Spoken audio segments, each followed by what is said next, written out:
Bonjour à tous et aujourd'hui en fait, comme je vous ai déjà dit dans les précédentes vidéos, je vais vous présenter un outil qui est l'outil correction sélective et on va ensemble voir comment vous en servir et comment avancer. Bien sûr, je fais quelque chose de rapide et ça sera à vous de travailler cet outil pour voir jusqu'à où il peut vous emmener et ce que vous pouvez en faire.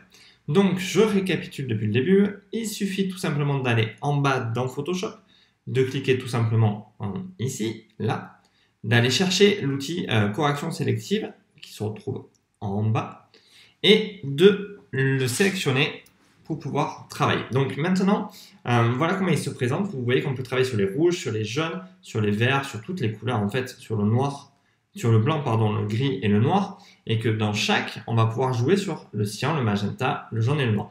Ça permet en fait d'avoir beaucoup de possibilités de réglage relativement très fins, mais ça peut aussi très très vite partir en live. Donc bon, voilà, à vous servir avec parcimonie et douceur.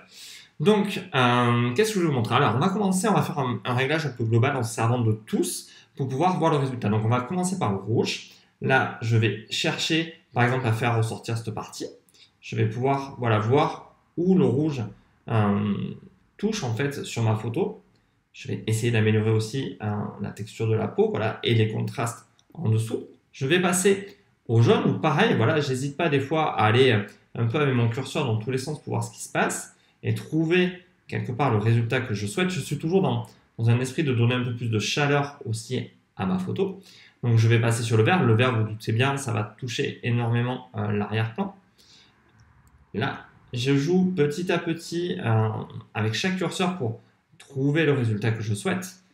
Petit à petit, j'évolue, je continue. Je suis avec le cyan. Alors, il y a des fois, ça peut ne pas avoir d'impact sur votre photo parce qu'il n'y a pas de cyan, par exemple, qui est réellement présent, donc ça ne se voit pas. Il faudrait peut-être aller chercher dans les petits détails.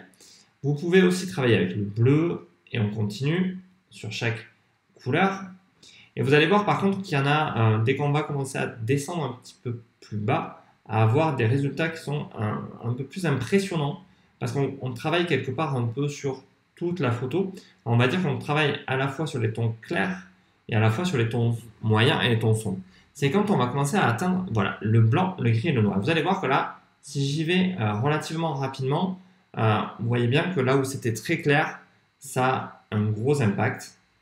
Donc c'est à vous vraiment de jouer avec cette partie et de savoir ce que vous voulez faire ou pas, redonner un peu de contraste en douceur. Alors, dites-vous que je joue aussi relativement rapidement, hein, c'est pour aller faire des vidéos très courtes et rapides pour vous expliquer comment fonctionne l'outil. Là, vous voyez qu'on va travailler déjà sur l'ensemble de la photo, sur quelque chose qui est un peu plus global. Donc là, c'est aussi à vous de voir qu'est-ce que ça donne, où est le résultat que que vous voulez en fait. Là, par exemple, je vais baisser un petit peu, voilà, revenir dans les tons chauds, tout en douceur. Donc, vous voyez qu'il y a des moments où le réglage se fait de manière un peu plus fine. On va passer dans le noir. Et là, on va donner un peu quelque part l'aspect final à la photo que l'on souhaite. Vous voyez, hop, ce que ça peut donner. Si on va dans les extrêmes, ici, on va revenir en douceur. Alors, comme je vous ai dit, quelque part, je cherche à être un peu violent pour vous montrer les réglages. Relative, ça veut dire qu'on prend aussi, alors je vais faire le point là-dessus, relative et absolue. Ça veut dire que, quelque part, relative, c'est qu'on garde un petit peu l'aspect de la photo, et absolu, ça se pose directement sur la photo. Donc, ça peut être intéressant de passer de l'un à l'autre selon les réglages que vous voulez faire. C'est à vous de voir, c'est à vous de vous servir un petit peu de tout ça et de faire vos petits tests. Ok, donc c'était une manière d'approcher la correction sélective. Ça vous va ou ça vous va pas? Ça, c'était pas la question de cette vidéo. C'était de vous montrer quelle étape suivre et comment fonctionne quelque part la correction sélective. Maintenant, n'hésitez pas à vous l'approprier, à faire vos propres tests et à savoir exactement là où vous souhaitez aller et là où vous pouvez aller.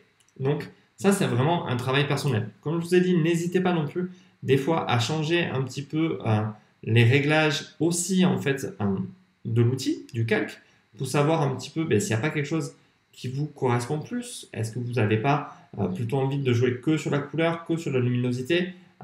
C'est à vous de voir aussi. Si je suis par exemple en couleur, que je duplique ou que je passe tout simplement en normal, vous voyez, j'ai pas du tout le même résultat. Et ça, c'est à vous de voir après, de faire vos petits réglages et vos petits tests.